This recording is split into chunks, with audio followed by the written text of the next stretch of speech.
ମୁଁ ସବିତା ପଣ୍ଡା ମୋର ଚ୍ୟାନେଲକୁ ଆପଣମାନଙ୍କୁ ସ୍ୱାଗତ କରୁଛି। ମୋର ଚ୍ୟାନେଲ ହେଉଛି ସବିତାସ୍ କିଚେନ୍ ଖାନା ଗରମା ଗରମ। ଆପଣମାନେ ଗୋଟିଏ 3ଟି ପରିବାକୁ ନେଇକରି ମୁଁ ଯେଉଁ ତରକାରୀଟି କରିବାକୁ ଯାଉଛି ଦେଖିବେ ଏବଂ କେମିତି ଲାଗିଲା ଘରେ କରିବେ। ଖାଇସାରିକିରି ମୋତେ କମେଣ୍ଟ କରିବେ କେମିତି ଲାଗିଲା। ମୋ ଚ୍ୟାନେଲକୁ ଲାଇକ୍ ସବସ୍କ୍ରାଇବ୍ କରିବେ।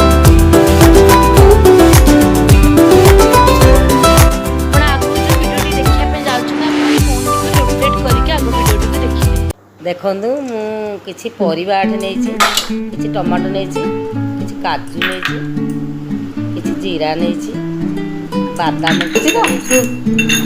କଥା କିଛି ଉଠିଯିବନି ଆମେ କପୁ ସେଟା ଶୁଭାଯିବ। ସେଟା କଣ ଲୋକ ଶୁଣିଲେ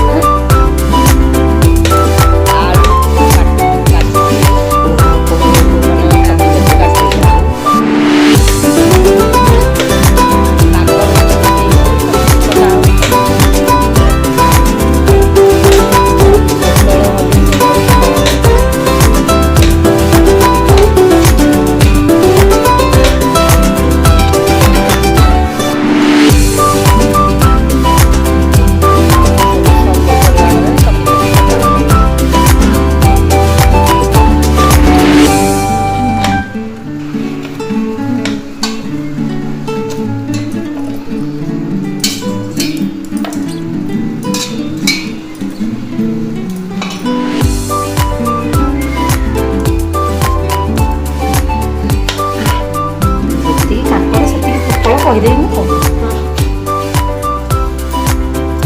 ସବୁ ପରିବାକୁ ମୁଁ କାଟିକିରି ଏକାଠି ରଖିଦେବି। ତେଲ ଚାମଚ କିମ୍ବା 2 ଚାମଚ ଦେଇପାରିବେ।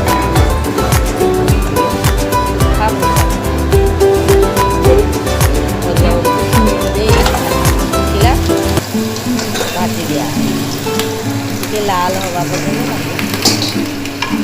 ତେଲରେ ଭଜା ହେବ।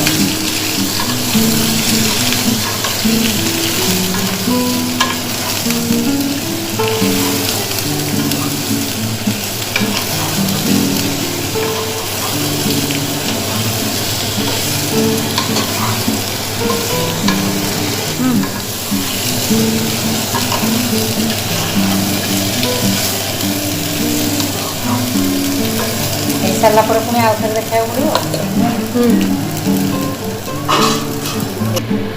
କିଛି ସମୟ ଢାଙ୍କୁଣି ଦେଇ 10 ମିନିଟ୍ ବସେଇ ଜିରା ତାକୁ ଘୋଡ଼େଇ ଦିଏ। 1 ଚାମଚ ଗ୍ରାଇଣ୍ଡର ଜଗ ଦେଲି, ସେଥିରେ ଜିରା ଦେଲି, ଧନିଆ ଦେଲି, ବାଦାମ କାଜୁ ବାଦାମ, ନଡ଼ିଆ ବି ଦେଲି, ରସୁଣ କିଛିଟା ଦେଲି,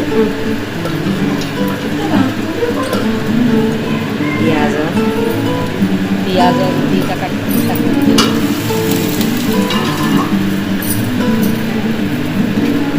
4ଟା ଲଙ୍କା ଶୁଖିଲା ଲଙ୍କା କାଟିକି 4ଟା 2 ଇଞ୍ଚ ଲମ୍ବାର ଅଦା କାଟିକି ରଖିକି ତାକୁ ଦେଲି। ପାଣି ଦେଇ ଗ୍ରାଇଣ୍ଡର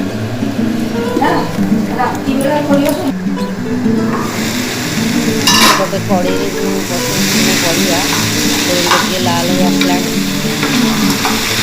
ପୁଣି ଗୁଡ଼ା ଆଉ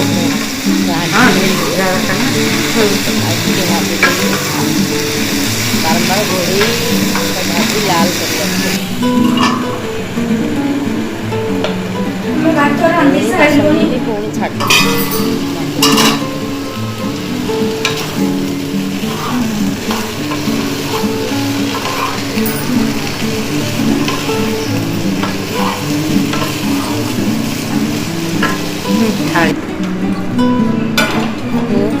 ଅନ୍ୟ ପାତ୍ରରେ ସେ ଭଜା କରିକି କାଢ଼ିକି ରଖ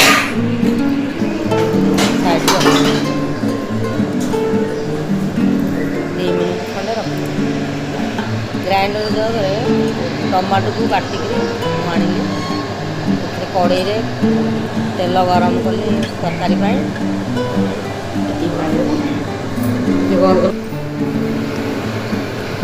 ତରକାରୀରେ ଆମର ପଞ୍ଚଫୁଟଣଟା ଦେଲେ ବାସ୍ନା ହେବ ବୋଲି ପଞ୍ଚଫୁଟଣ ଚାମଚ ହେବ। ଛୋଟ ଚାମଚରେ ଚାମଚେ ପକାନ୍ତୁ। ମସଲା ବଟା ହେଇଥିଲା ତାକୁ ସେଇ ଗରମ ତେଲରେ ପକାଇକି କଷିବେ ଏବଂ ଟମାଟୋ ମଧ୍ୟ ଦିଆଯିବ। ହଳଦୀ ଗୁଣ୍ଡ ଆଗ ଦିଆଗଲା, ଲୁଣ ଦେଲି, ସ୍ୱାଦ ଅନୁସାରେ ଲୁଣ ଦେଲି।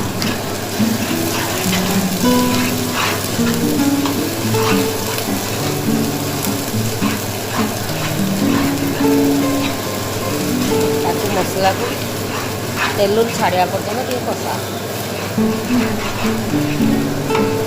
ଲାଲ ହେବା ପର୍ଯ୍ୟନ୍ତ ତାକୁ କଷା ଗଲା।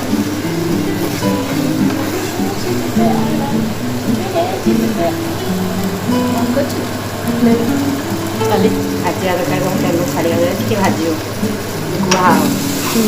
ଗୋଟେ ଯେତେବେଳେ ଭିଡ଼ିଓ କରିବି ସେତେବେଳେ କହିବି।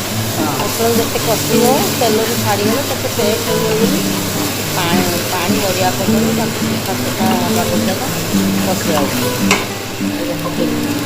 ଦେଖ ରଖ।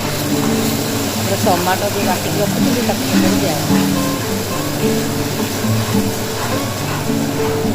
ଆଜିକାଲି ସେ ଯେଉଁ ଟମାଟୋ ବହୁତ ସୁଖା ସୁଖା ଆସୁଛି, ତେଣୁକରି ସେ ମସଲା କଷିଲା ବେଳେ ଭଲ ଫିଟୁନି। ତାକୁ ଟିକେ ଗ୍ରାଇଣ୍ଡିଙ୍ଗ କରିଦେଲେ ଭଲ ତରକାରୀ ସ୍କୁଟି ନେଇ ପଳେଇବୁ ତ କାଇଁ? ସେଥିପାଇଁ ମୁଁ ଗ୍ରାଇଣ୍ଡିଙ୍ଗ କରିକି ଦିଏ। ଆଉ ଟିକେ 10 ମିନିଟ୍ ମସଲାକୁ ସିଝିବା ପାଇଁ ମୁଁ ଛାଡ଼ିଦେଲି ଘୋଡ଼େଇକି।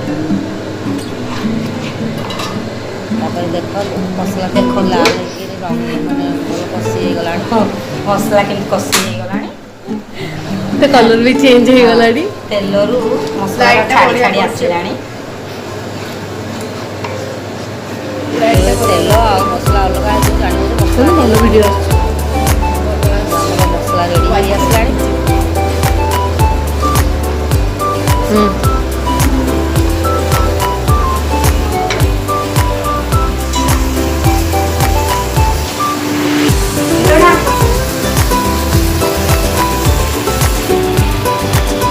ପରିବାକୁ ଆମେ ସେଥିରେ ଢାଳିବା।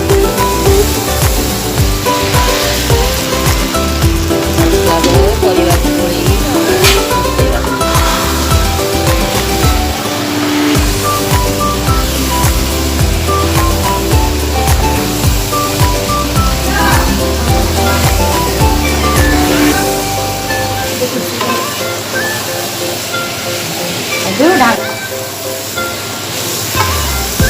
ଦେଖନ୍ତୁ ପୁରା ମସଲାରେ ପରିବା ଗୁଡ଼ିକ କେମିତି ମାନେ ପୁରା ହୋଇ ମିଶିଗଲା। ତାପରେ ଆଉ 10 ମିନିଟ୍ ଆମେ ତାକୁ ସିଝିବାକୁ ଦେବା। ମସଲା ଦେହରେ ଟିକେ ସିଝିଲେ ସେ ତା'ର ଟେଷ୍ଟଟା ଭଲ ଆସେ, ସେଥିପାଇଁ 10 ମିନିଟ୍ ସିଝିବାକୁ ଦିଆଯାଉଛି।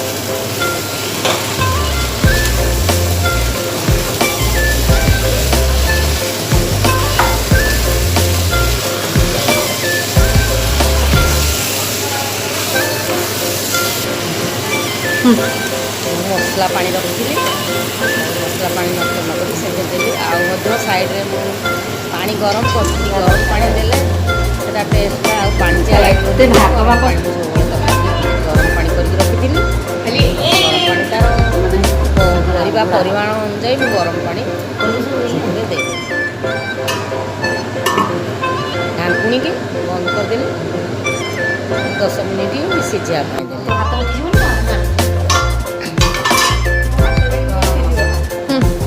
ଗରମ ମସଲା ଟିକେ ପକେଇଲେ ବାସ୍ନା ହେବ ବୋଲି ଗରମ ମସଲା ଟିକେ ମୋ ହାତଟା ତ ଉଠିଥିବ, ମୋ ହାତଟା ତ ଲକେଇଲେ ଉଠିଥିବ। ଏତେ ଥିଲା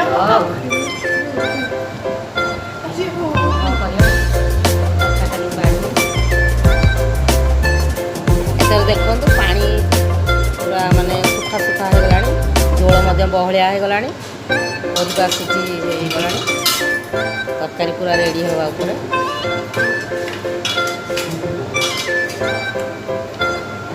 କାଟିକିରି ମୁଁ ଧନିଆ ପତ୍ର ରଖିଥିଲି, କଞ୍ଚା ଧନିଆ ପତ୍ର କାଟିକି ପକେଇଲେ ବାସ୍ନା ହେବ ବୋଲି ମୁଁ ତାକୁ ବି କାଟିକି ରଖିଥିଲି, ତା ଉପରେ ପକେଇଦେଲି। ଆମର ଗରମ ଗରମ ତରକାରୀ ରେଡ଼ି। ମତେ ଆଇଲୁ ମୁଁ ଯେମିତି କଲି ସେମିତି ଆପଣମାନେ କରିକିରି ଖାଆନ୍ତୁ। କେମିତି ଲାଗିଲା କମେଣ୍ଟ ଦ୍ୱାରା ଜଣାଇବେ। ଲାଇକ୍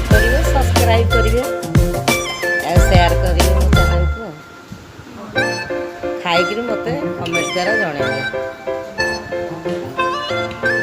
ସବୁବେଳେ ମୋ ଭିଡ଼ିଓକୁ ଦେଖନ୍ତୁ ଏବଂ ମୋତେ ଭଲ ପାଉଥାନ୍ତୁ, ଲାଇକ୍